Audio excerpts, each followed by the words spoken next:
Ça va commencer, bonjour, bienvenue sur ma chaîne YouTube PP World pour une sorte d'initiation absolument incroyable, un vlog 4K en live, immersion et autres avec Bruno. Salut Bruno. Salut Pépé. Ça va? Oh, on est au top ici. Il est au top parce qu'on va vivre une expérience que lui a déjà vécue mais moi pas du tout, c'est-à-dire monter dans un taxi entièrement autonome. Absolument, on appelle ça ici à Shenzhen les robots taxis et c'est la marque Pony AI qui à Shenzhen a récupéré les droits pour faire des tests dans des quartiers spécifiques de Shenzhen. Ils ont à peu près là 250 voitures à date et ils prévoient d'en avoir à peu près 1000. Donc aucun chauffeur, une voiture entièrement robotisée, automatique est autorisée à rouler dans certains quartiers uniquement de Shenzhen. Absolument. Et pas d'autres. Par exemple, on voulait aller loin tout à l'heure, non, c'est uniquement certains quartiers. Non, exactement. Et en plus de ça, au fur et à mesure que je viens tester ça, je vois que la zone d'activité s'agrandit. Là, elle est déjà 2 ou 3 fois plus grande que ce que j'avais la première fois que je suis venu. Tu as l'application devant toi. Absolument. Et tu vas donc commander le véhicule. Comment Absolument. ça se passe? Eh ben, comme Uber par exemple, exactement pareil, hein, tu choisis ton point de départ et ton point d'arrivée. Là, il y a des points de départ et d'arrivée qui sont pré-enregistrés, donc tu ne peux pas exactement aller où tu veux, d'accord, mais il y a quand même, je crois, 3 ou 4 000 points d'entrée et d'arrivée sur l'application, donc c'est relativement convenient, c'est relativement pratique. Et donc là, j'ai tout programmé, j'ai plus qu'à appuyer sur Call Pony. Et donc là, tu vois, sur l'application, il me dit exactement quand est-ce qu'elle arrive, où est-ce qu'elle est. A priori, là, elle est juste à côté. Elle devrait arriver dans quelques minutes. Et bon, on va l'attendre. Donc pendant que je parle, c'est vraiment le turfu. Hein. Il y a des drones qui sont là, qui sont des drones qu'on peut commander pour amener de la bouffe dans le parc ici. Et on attend en même temps une voiture robot sans chauffeur. C'est la totale. C'est le turfu. Enfin, une partie. Enfin, non, le turfu. Oh! Hello, beauty! Alors, la voiture que vous voyez peut-être un petit peu au loin, qui est blanche, c'est la nôtre, qui va faire un U-turn. Alors là, tu vois, c'est une Lexus RX 450. Elle est thermique, celle-là. C'est la seule du parc. Ils ont plein d'autres voitures électriques. Ça, c'est une Lexus, c'est une japonaise. Et la société Pony AI, en fait, c'est une société qui est américano-chinoise. C'est un grand moment quand même, cette voiture qui n'a aucun chauffeur, qui se pointe, qu'on va essayer de rattraper. Normalement, elle nous a vus. Elle a vu des gens aller vers elle. Derrière le bus, quelle bonne idée, continue. Mais reste là, reste là. Mais reste là. Elle est complète. Mais mettez-moi un chauffeur là-dedans, quoi.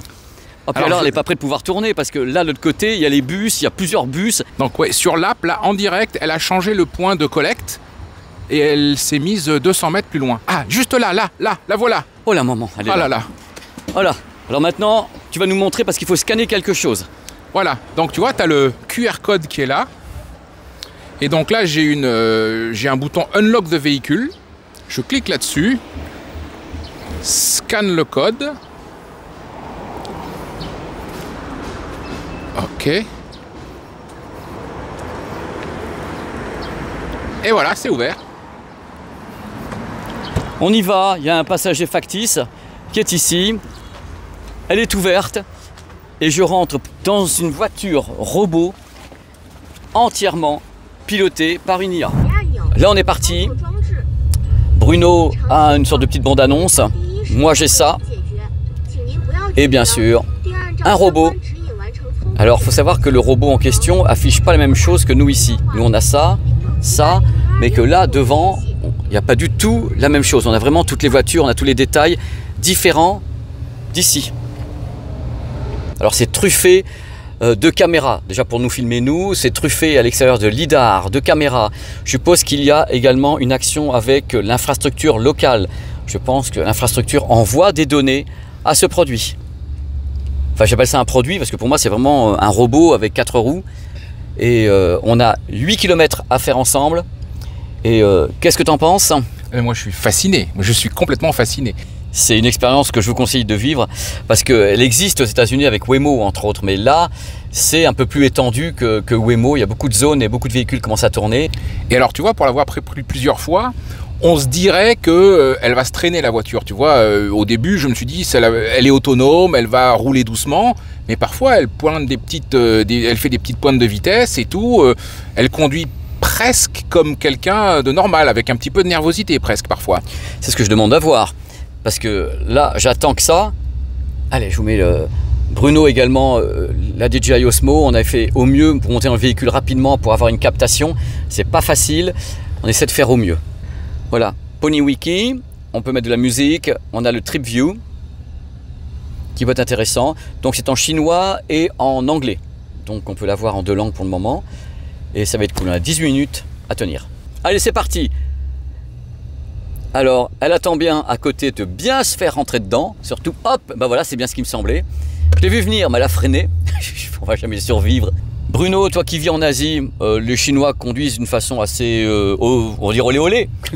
Oui, c'est exactement ça. Les Chinois, en fait, ça fait pas très très longtemps qu'ils ont des voitures. C'est pas comme en Europe où les gens ils ont des voitures depuis plusieurs générations. Donc les Chinois apprennent encore un petit peu à découvrir les rues et la conduite. Donc c'est pour ça qu'ils sont un petit peu imprévisibles. Ouais, c'est-à-dire qu'il faut que ce soit un peu sportif quelque part. Mais regardez, là, elle va déjà vite. Hein.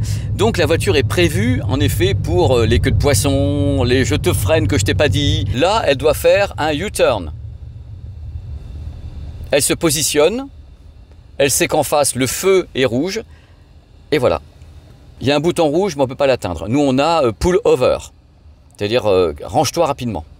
Alors sachez qu'à l'arrière, on est quelque part, on va pas se mentir, on est prisonnier du robot. Parce qu'on n'a aucune manœuvre possible. On n'a pas de pédale pour arrêter, on n'a rien du tout. S'il se passe un truc, on ne peut intervenir sur rien.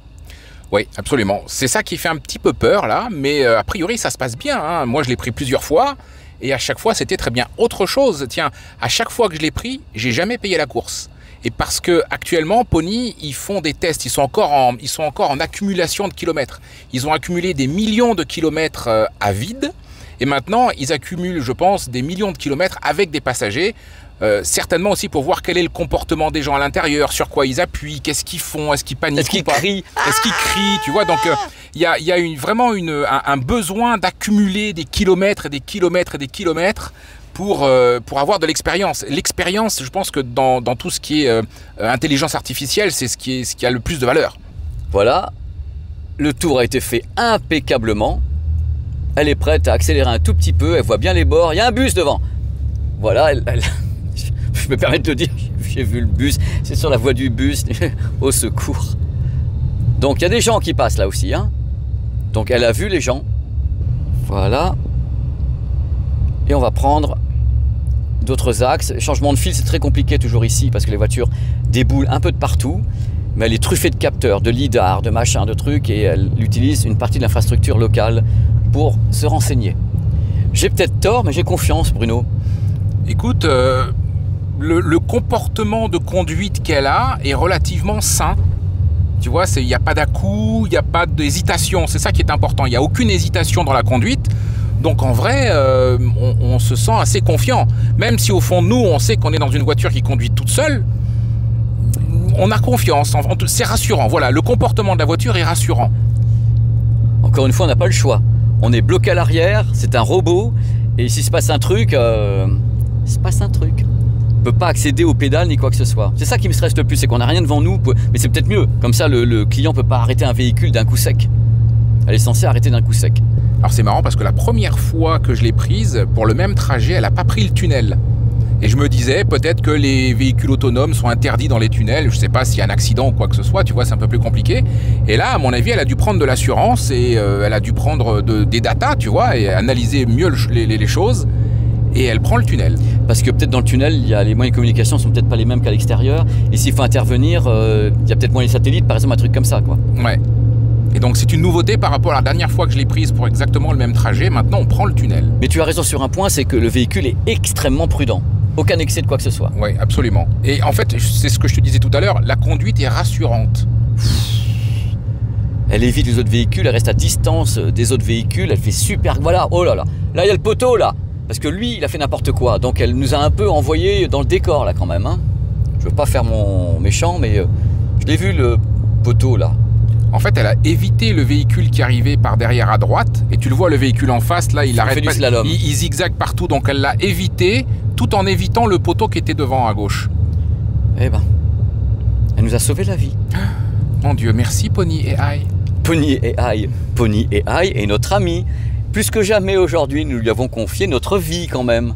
Il y a une vraie accélération là. Ouais, parfois il y a un petit peu de nervosité. Voilà, oh là.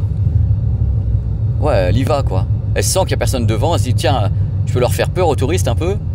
Dans la limite des limitations de vitesse. Hein. Toujours, parce que ce genre de véhicule est entièrement calibré pour ne pas dépasser d'un iota quoi que ce soit. 7 minutes. 7 minutes. Et Born to be alive, on est toujours vivant pendant que Pony AI joue de son intelligence pour nous amener à bon port. C'est déjà bien actif, mais quand même, on a beaucoup de surprises. Hein. Souvent, les gens les habitants de Shenzhen qui traversent la rue au feu rouge, ils sont quand même encore un petit peu surpris. D'un autre côté, Shenzhen, c'est tellement grand que si tu habites dans un autre quartier et que t'es pas venu dans ce quartier là où il y a les voitures sans pilote, bah peut-être que tu les as jamais vues. Hein. À San Francisco, ils sont un peu plus habitués parce que Waymo est là-bas depuis un peu plus longtemps. Ils avaient avant les voitures Google et autres, tandis qu'ici, c'était pas le cas, quoi. Ils sont en train de pousser là-dessus. Et tu sais à quel point, à Shenzhen, on pousse sur la technologie et l'électronique. Pépé, entre nous, toi et moi, si demain, dans Paris, on voit une voiture autonome, on sort pas nos téléphones? Tout de suite. Comme de geeks. Tout de suite. Eh ben voilà. Allez, allez. Obligé. Est-ce qu'il y a à bord de ce véhicule ou sur l'application le moyen de contacter un être humain? Par exemple, s'il y a un problème, on est coincé ou un truc comme ça. Là, il y a un bouton assistance. Voilà, il y a un bouton assistance, donc pour appeler quelqu'un directement. Est-ce qu'elles sont monitorées les véhicules? C'est-à-dire que, est-ce que le siège où il y a Pony AI sait que son véhicule est ici? J'imagine bien qu'ils ne laissent pas les véhicules comme ça dans la nature. J'imagine qu'il doit y avoir des opérateurs qui suivent un groupe de, je vais dire une bêtise parce que j'en sais rien, mais peut-être qu'il y a un opérateur pour 5 ou 10 véhicules qui doit les suivre en temps réel pour voir s'ils ne font pas des choses un peu aléatoires. Oui, et il ne faut pas non plus oublier qu'ils sont encore en phase de test. Donc ils sont encore en phase d'accumulation de données. C'est pour ça que, à mon avis, il y a encore beaucoup de personnes, d'humains derrière les véhicules. Et tu vas voir qu'on va faire un U-turn dans quelques instants. Il a vu les doubles feux. Oh là là, non, non, non, il y a un camion là. Putain, je suis sûr, je voyais dedans. On va mourir. Non, il est pas assez vite, mais hop, attention, alors ça c'est spécialité d'ici, la queue de poisson. Mais je te dis, la Chine est une excellente école pour apprendre à conduire à des véhicules autonomes. Bah, tu le sais, tu vis là, toi. Donc elle va nous laisser dans un endroit à peu près safe également pour que le client ne soit pas explosé par d'autres voitures, c'est mieux. D'ailleurs, si on commence à paumer les clients quand ils ouvrent les portes, on va pas le faire. Alors, elle tente le U-turn. Regarde, oh là, oh là, oh là, oh là, oh là. Il y a un pot de fleurs en face. Est-ce qu'elle l'a? Ah, très bien, regarde ça. Là, là, là, magnifique. Remember to close the door behind you. We look forward to see you again. Vous avez entendu? Et en plus, elle est contente, elle dit voilà, vous êtes arrivé à destination, faites attention, vous ouvrez les portes, nous voulons vous voir très rapidement. Et il y a en même temps une vision des caméras, des bords, pour que le client sache ce qui se passe quand il sort. Regardez un peu la bestiole, cette fois-ci on a le temps.